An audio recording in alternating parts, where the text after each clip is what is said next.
Sa mga nagtatanong po ng update kay Joros Flores sa Batang Nalunod dito po sa Aklan ay wag po kayong mag-alala kasi ika-11 days niya po ngayon pero tuloy po yung paghahanap sa kanya, hindi po tumitigil na hanapin si Joros Flores hanggat hindi siya nakikita. May mga hahanap at hahanap pa rin po sa kanya. Kaya sana maghintay lang po tayo. Ayan, maghintay lang po tayo ng resulta kasi kung nag-aalala po kayo ay ano pa kaya yung pamilya ni Joros Flores. At sana po hiling ko lang po sa inyo ay wag muna tayo magsalita ng hindi maganda about dito. Ayan, marami tayong naririnig na mga kung ano-anong sinasabi, mga kung ano-anong opinion. Okay naman yung opinion. Ayan, nasa inyo naman po talaga yan.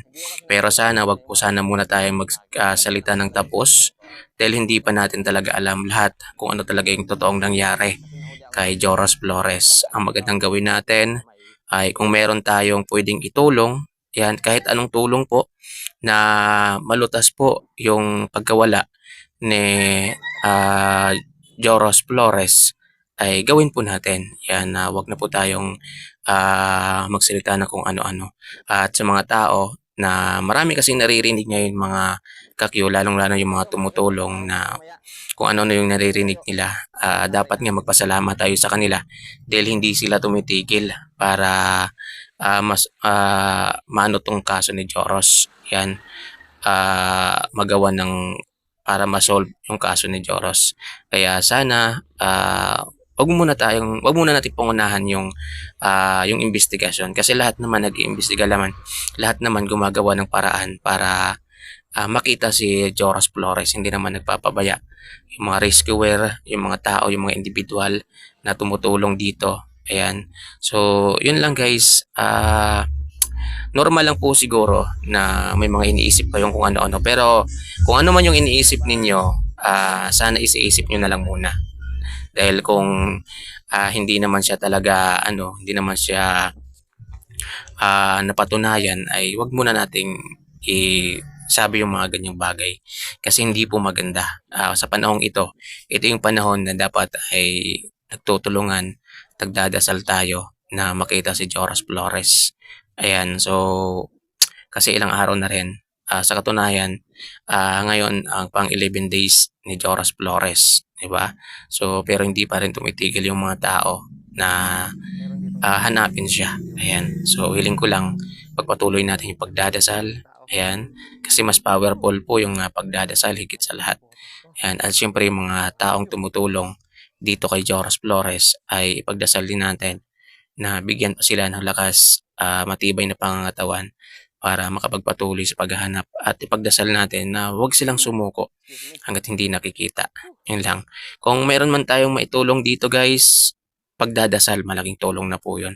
Kung hindi man tayo makapunta sa lugar kung saan talaga siya nawala, nalunod, ay ang pagdadasal po ay mas mainam po talaga.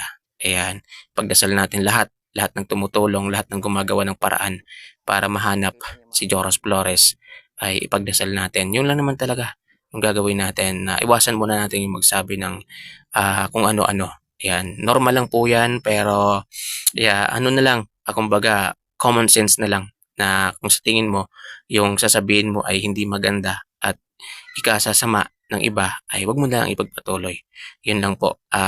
Hintay-hintay lang po tayo kasi lahat naman po tayo ay naghihintay ng resulta dito sa ginagawang retrieval kay Joros Flores, ginagawang pag-rescue, kung mare-rescue siya, kung makikita siya. Lahat naman, yung mga haka natin guys, isiisip muna natin yan. Huwag muna nating pakawalan sa isip natin hanggat wala pang totoong resulta. Kasi mahirap naman po yan. So, yun, ipagdasal natin yung mga taong tumutulong. Yan, sa mga taong nagdadasal, yan, ipagpatuloy lang po natin yung pagdadasal kasi mas makapangyarihan po yung pagdadasal higit sa lahat. Diba? So, yun lang. Tayo, kung meron tayong itutulong, tutulong tayo.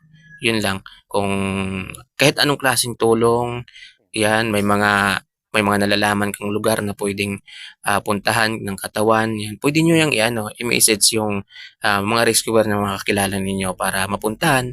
Yan, kung may mga idea kayo, yan, may mga suggestion kayo, Puwede niyo 'yang i-voice out, puwede niyo 'yang sabihin, 'yan para kahit papaano malay natin makatulong kung ano man yung, masa-suggest mo dito po para, malutas na po yung kasong pagkalunod ni Joros Flores at ayan, so hindi naman tumitigil talaga lahat. Ayan, so God bless po sa ating lahat at ingat po tayo